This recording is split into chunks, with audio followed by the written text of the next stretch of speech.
Dans cette capsule, on va introduire le problème de la vision par ordinateur. Alors, l'objectif de cette partie du cours, c'est d'explorer un peu le b.a.-ba de la vision par ordinateur.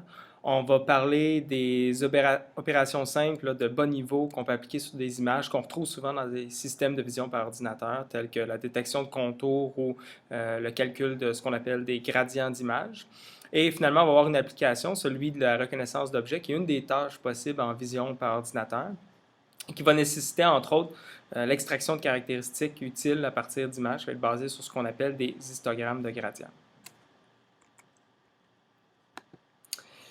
Commençons un peu par une motivation de l'intérêt de la vision par ordinateur en intelligence artificielle.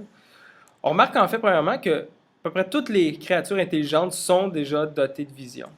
Donc, ils ont la capacité d'interpréter de l'information liée à la vue pour vivre et pour survivre. Donc, effectivement, on peut imaginer facilement que c'est un sens, en fait, la vision, qui est très utile à la survie d'un organisme. Ça apporte beaucoup d'informations sur son environnement, savoir où se trouve la nourriture, où se trouvent les prédateurs, et ainsi de suite.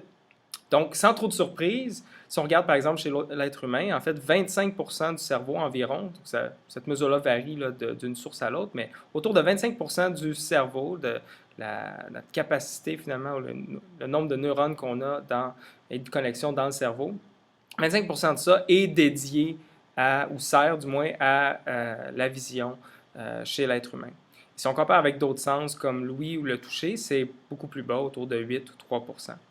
Donc, déjà, ça montre à quel point c'est un sens et une capacité qui est très utile pour un être intelligent. Puis, ça donne également une idée de possiblement la complexité, en fait, de la tâche, hein, la complexité de faire résoudre des tâches de vision avec un ordinateur. En pratique, on voit déjà beaucoup d'applications de la vision par ordinateur. Une première, c'est ce qu'on appelle la reconnaissance de caractère. Donc, je donne une image comme ça ici en entrée d'un ordinateur et je souhaite déterminer quel est le caractère qui a été écrit ici, soit par une personne ou peut-être un caractère imprimé. Donc, ce qu'on a ici, c'est un système qui s'appelle le Net5, qui a été développé par des chercheurs qui, à ce moment-là, étaient chez AT&T Research. En fait, ça provient des travaux de Yann LeCun, de ses collègues, Yann LeCun qui est maintenant à l'Université de New York. Et en fait, le système qui a été développé ici, qui est basé sur ce qu'on appelle des réseaux de neurones à convolution, a été déployé là, aux États-Unis pour lire des chèques, plusieurs chèques là, dans les systèmes banquiers aux États-Unis.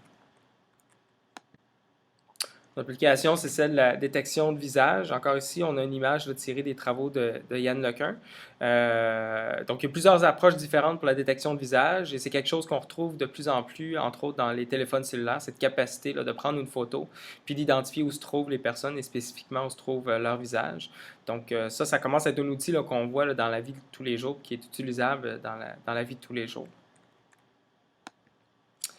Également, on peut faire de la recherche par image. Donc, Google, entre autres, a son son engin de recherche qui prend en entrée non pas une requête écrite, mais une requête image. Donc, on peut donner ici une image au système de Google Images et puis il va leur tourner d'autres images sur le web qui sont similaires à la nôtre.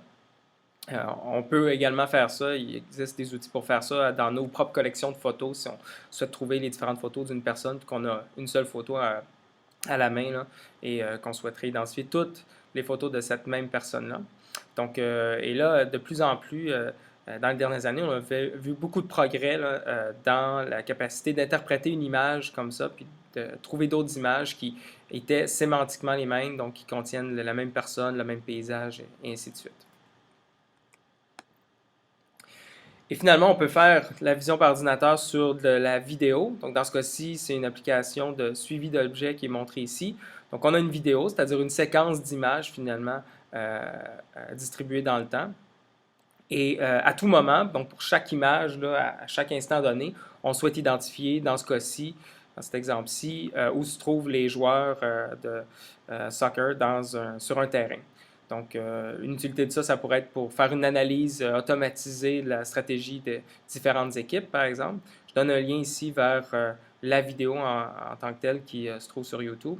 Donc, vous pourrez voir qu'au fur et à mesure que la vidéo se déroule, on voit que les rectangles ici qui identifient la position des différents joueurs se déplacent et suivent quand même assez bien là, la forme des joueurs sur le terrain.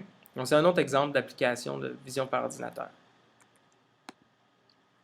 Alors, dans cette partie-ci du cours, on va vraiment se concentrer sur le b.a.-ba, les fondements de la vision par ordinateur, qui sont souvent évoqués là, dans diverses applications en vision par ordinateur. Donc, on va commencer par voir comment est-ce qu'on manipule des images, comment on les représente et quel genre de pré-traitements de base sont utiles dans le développement d'une application en vision par ordinateur. Et vraiment, l'objectif ici, c'est d'avoir plutôt une vue d'ensemble des approches qui sont suivies en vision par ordinateur. On va donc parler d'autres outils qui sont fréquemment utilisés comme la notion de corrélation ou de convolution, la notion des gradients d'une image et également la notion d'histogramme de gradient qui est une façon d'extraire une nouvelle représentation d'une image qui est plus utile pour faire résoudre différents problèmes en vision par ordinateur, incluant la reconnaissance d'objets dont on va parler un peu.